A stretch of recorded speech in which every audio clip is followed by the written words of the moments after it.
Hi friends, welcome to Lakshmi Max. இன்னைக்கு என்ன பார்க்க போறோம்னா 20 ஜூன் 2025 எஸ்டர்டே நடந்த RRB NTPC ல கேட்ட GK क्वेश्चंस வந்து டிஸ்கஸ் பண்ண போறோம். அடுத்த ஷிஃப்ட் போறவங்க ஜூன் 5 ல இருந்து உங்களுக்கு முந்தின ஷிஃப்ட் வரைக்கும் என்னென்ன क्वेश्चंस கேட்டிருக்காங்களோ அந்த क्वेश्चंस அதுக்கு ரிலேட்டடான டாபிக்ஸ் பிளஸ் லாஸ்ட் 6 மந்த்ஸோட கரண்ட் அஃபேர் வந்து படிச்சுட்டு போயிருங்க.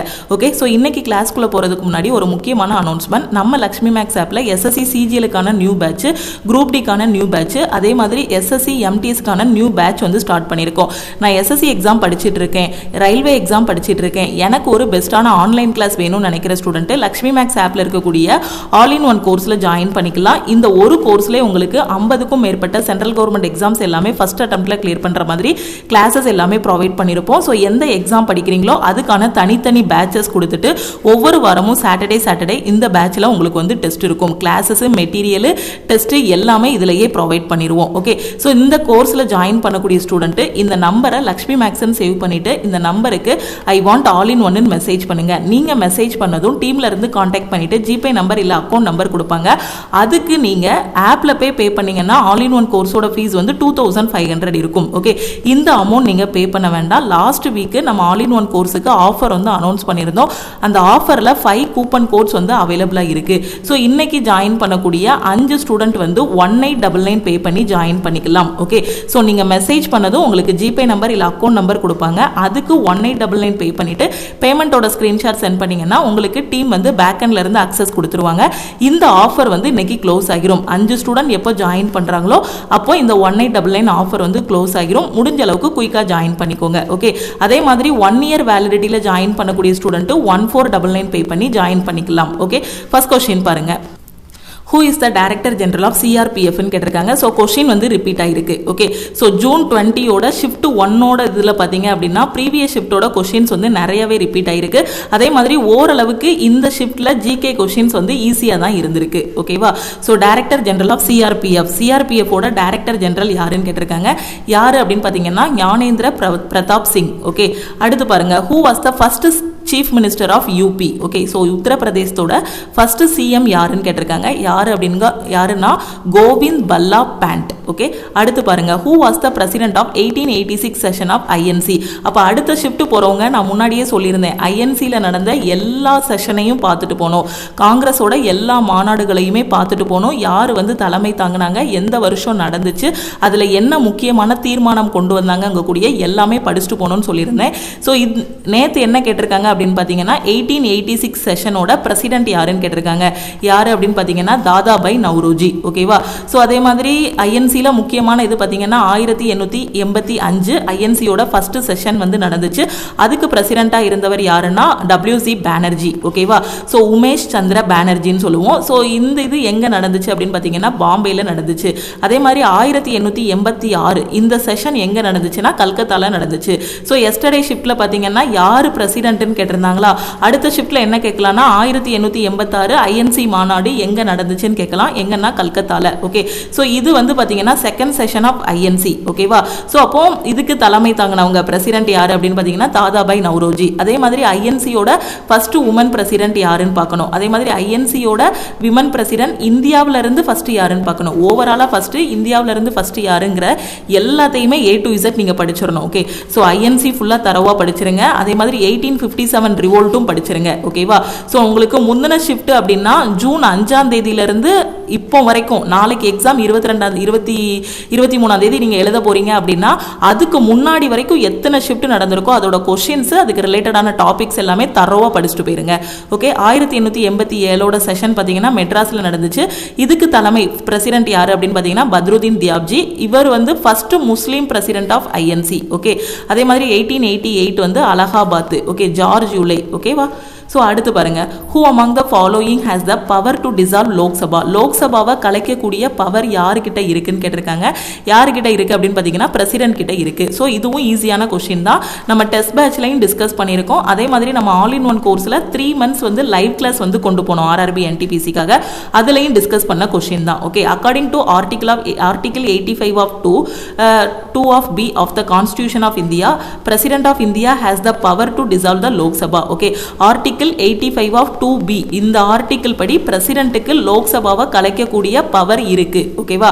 Ashoka appointed religious official known as. ஓகேவா. ஸோ அசோகர் நியமித்த மத அதிகாரிகள் எவ்வாறு அழைக்கப்பட்டார்கள், அதாவது அந்த தம்ம கொள்கைகள். ஓகேவா. ஸோ அவர் வந்து கலிங்க போருக்கு அப்புறமா என்ன பண்ணுவார், அமைதியை நாடி புத்த மதத்துக்கு மாறி தம்ம கொள்கைகளை வந்து பரப்புவார். அப்போ அந்த தம்ம கொள்கைகளை இது பண்றதுக்காக அவர் நியமித்த அதிகாரிகளுக்கு நேம் என்னன்னு கேட்டிருக்காங்க, தம்மா மகா மாதா. ஓகேவா. அவர் தர்ம கொள்கைகளை பரப்புறதுக்கு நியமிச்சதுனால அதுலயே அப்படியே ஆன்சர் இருக்கு பாருங்க, தர்ம மகா மாத்திரியர்கள். ஓகேவா. அடுத்து பாருங்க, அசோகரை வந்து நாம என்ன சொல்லுவோம், தேவனாம் பிரியர். ஓகே, நிறைய வாட்டி எக்ஸாம்ல கேட்டிருக்காங்க. இது நம்ம டெஸ்ட் பேட்ச்லையும் கொடுத்துருக்கோம். எதுக்காக நான் திருப்பி திருப்பி சொல்றேன்னா, ஒரு எக்ஸாம் படிக்கிறீங்க அப்படின்னா நீங்க என்ன பண்ணணும்னா ஃபர்ஸ்ட் சிலபஸ் முடிக்கணும், ரிப்பீட்டடா டெஸ்ட் எடுக்கணும். அந்த டெஸ்ட் எடுக்க எடுக்க அந்த டெஸ்டோட கொஸ்டின்ஸ் எல்லாமே ரியல் எக்ஸாம்ல ரெஃப்ளெக்ட் ஆகும். அப்படி ரெஃப்ளெக்ட் ஆகக்கூடிய கொஸ்டின்ஸ் தான் டாப்பர் வந்து அட்டன் பண்ணி 90க்கு மேல அட்டன் பண்றாங்க. ஏன்னா அவங்க வந்து எக்ஸாம் ஹாலில் போய் அவங்களோட ஃபர்ஸ்ட் டெஸ்ட் அட்டன் பண்றது கிடையாது. வீட்டில் உட்காந்தே அவங்களால எவ்வளோ டெஸ்ட் எடுக்க முடியுமோ அவ்வளோ டெஸ்ட் எடுத்து ப்ராக்டிஸ் பண்ணிட்டு எக்ஸாம் ஹாலில் அட்டன் பண்ணும்போது தான் அவங்களால 90 கொஸ்டின்ஸ் அந்த மாதிரி அட்டன் பண்ண முடியுது. எஸ்டர்டே பார்த்தீங்கன்னா ஆர்பிஎஃப் கான்ஸ்டபிளோட ஸ்கோர் கார்டு வந்து ரிலீஸ் பண்ணியிருந்தாங்க. நிறைய ஸ்டூடெண்ட்ஸ் பார்த்தீங்கன்னா அந்த 90க்கு மேலலாம் அட்டன் பண்ணியிருந்தாங்க. சில ஸ்டூடெண்ட் வந்து 90க்கு மேலே அட்டன் பண்ணியிருந்தாங்க. ஓகே, ஸோ 93, 94லாம் அவங்களோட கட் ஆஃப் அவங்களோட மார்க் வந்து இருந்துச்சு. அப்போ எந்த அளவுக்கு ப்ராக்டிஸ் பண்ணியிருப்பாங்கன்னு பாருங்க. ஓகே, ஸோ அடுத்து படிக்கிறவங்க சிலபஸ் முடிங்க, ப்ரீவியஸ் இயர் கொஸ்டின் ப்ராக்டிஸ் பண்ணுங்க. அசோகரை வந்து தேவனாம் பிரியர் அப்படின்னு அழைக்கிறாங்க. ஓகே, பியாதசி மௌரிய பேரரசர் பிந்துசாரரின் மகன். அதே மாதிரி கிமு 304 வந்து இவர் வந்து பிறந்திருக்காரு. இவர் வந்து கிமு 268 முதல் 232 வரை இவரோட ஆட்சி வந்து நீடித்தது.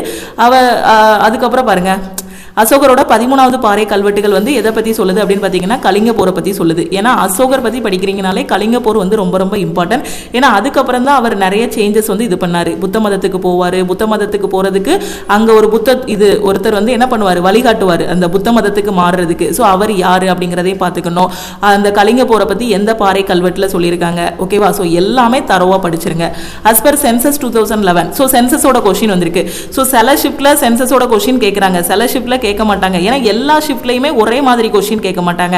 ஆனா ஒரு ஷிஃப்ட்ல கேட்ட கொஸ்டின் இன்னொரு ஷிஃப்ட்டுக்கு ரிப்பீட் ஆகும். இப்போ ஷிஃப்ட் 1 இப்போ 20ஆம் தேதி ஷிஃப்ட் 1ல கேட்டது ஷிஃப்ட் 2க்கு ரிப்பீட் ஆகுமான்னு கேட்டீங்கன்னா அப்படி ரிப்பீட் ஆகாது.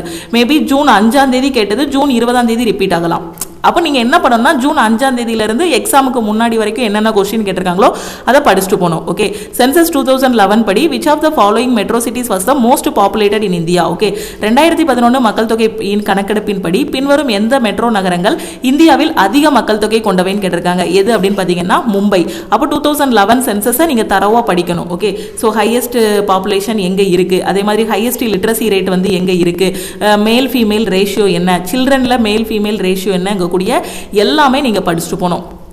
soil having high content of aluminum and iron oxide is known as. okay, so இது yesterday கேட்ட கொஸ்டின் தான். ஓகேவா.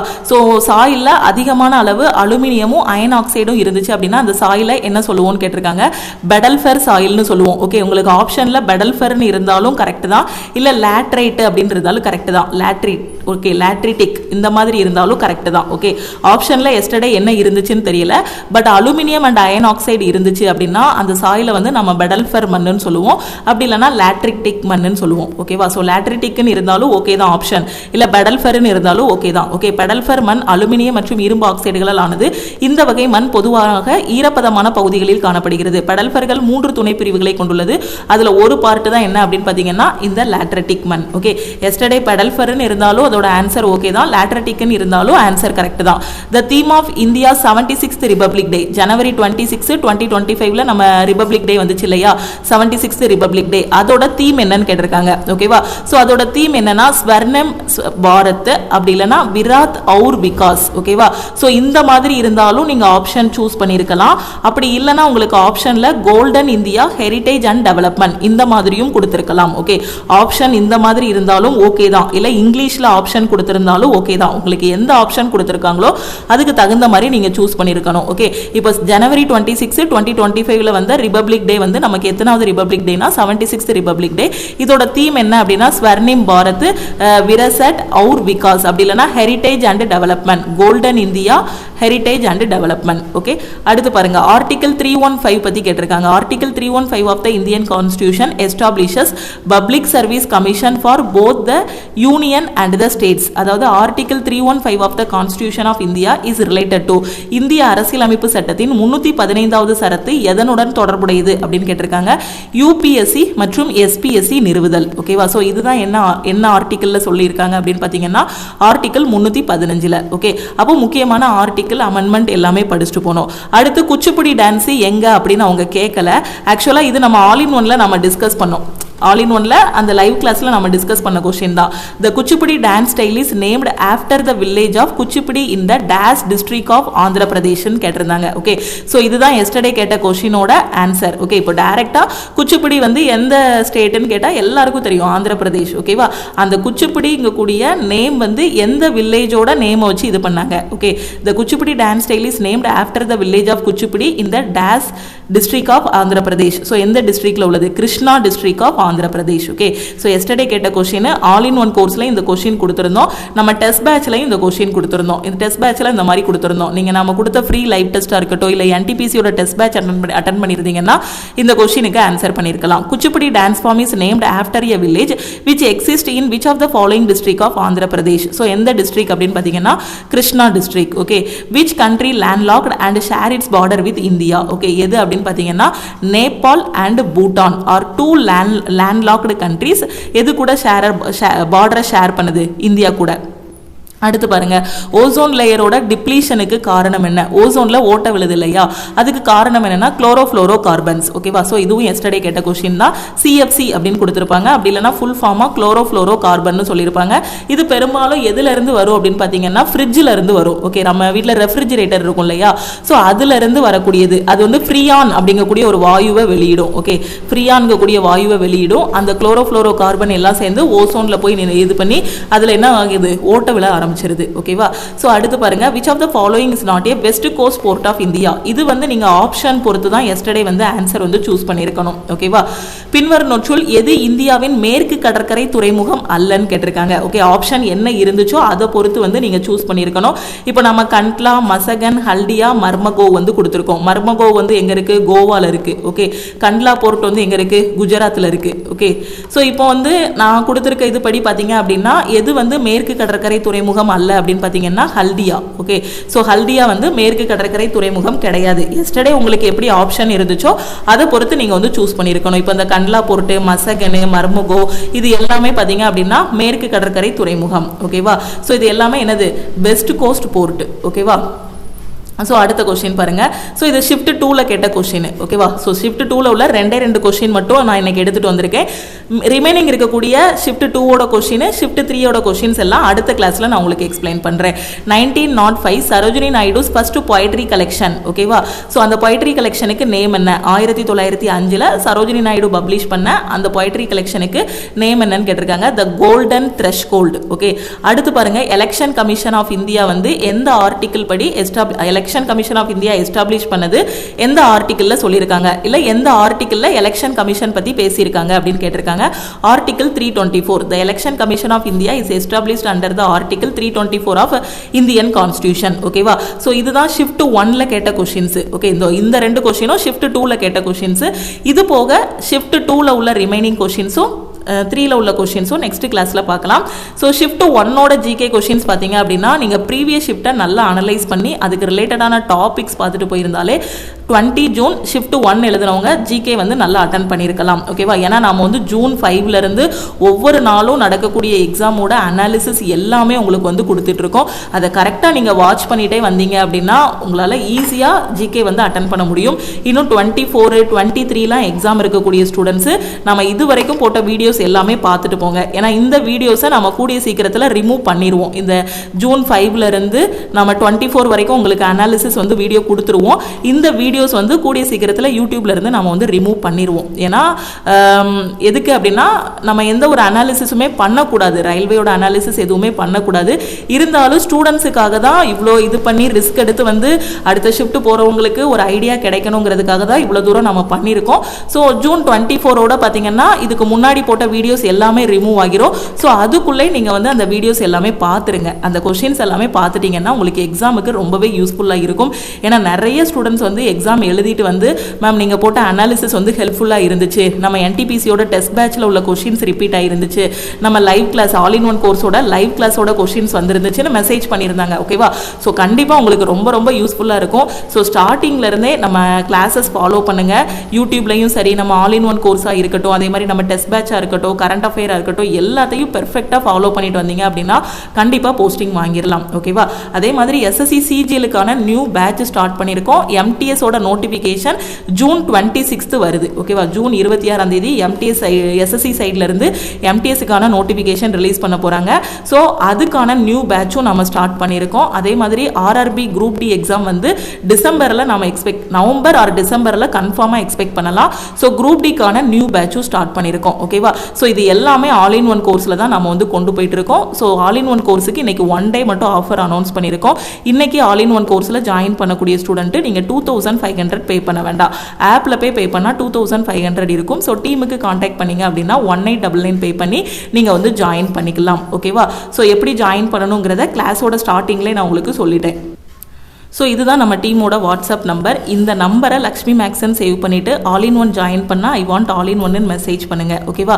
அதே இது எனக்கு வந்து ஏஜ் பார் ஆயிடுச்சு மேம், இந்த 1 இயர் மட்டும் தான் என்னால் எக்ஸாம் எழுத முடியும், அதுக்கப்புறம் என்னால் எந்த எக்ஸாமும் ட்ரை பண்ண முடியாது, எனக்கு 1 இயர் வேலிடிட்டி மட்டும் போதுங்கிற ஸ்டூடெண்ட்டு ஆல் இன் ஒன் கோர்ஸுக்கு 1 இயர் வேலிடிட்டியில் ஜாயின் பண்ணிக்கலாம். 1 இயர் வேலிடிட்டிக்கான ஃபீஸ் வந்து 1499. ஓகே?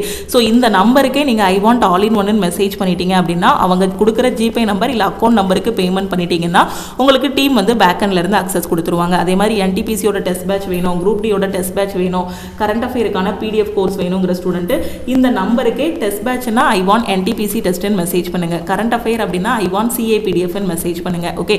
நம்ம டெலகிராம் குரூப் டெலகிராம் சேனல்ல இன்னும் ஜாயின் பண்ணல அப்படின்னா டெலகிராம் குரூப் அண்ட் சேனல்லையும் ஜாயின் பண்ணிக்கோங்க. இன்ஸ்டாகிராம்லையும் லக்ஷ்மி மேக்ஸை ஃபாலோ பண்ணிக்கோங்க. ஓகே? ஸோ திருப்பியும் நம்ம வந்து நெக்ஸ்ட் கிளாஸ்ல மீட் பண்ணலாம். தேங்க்யூ.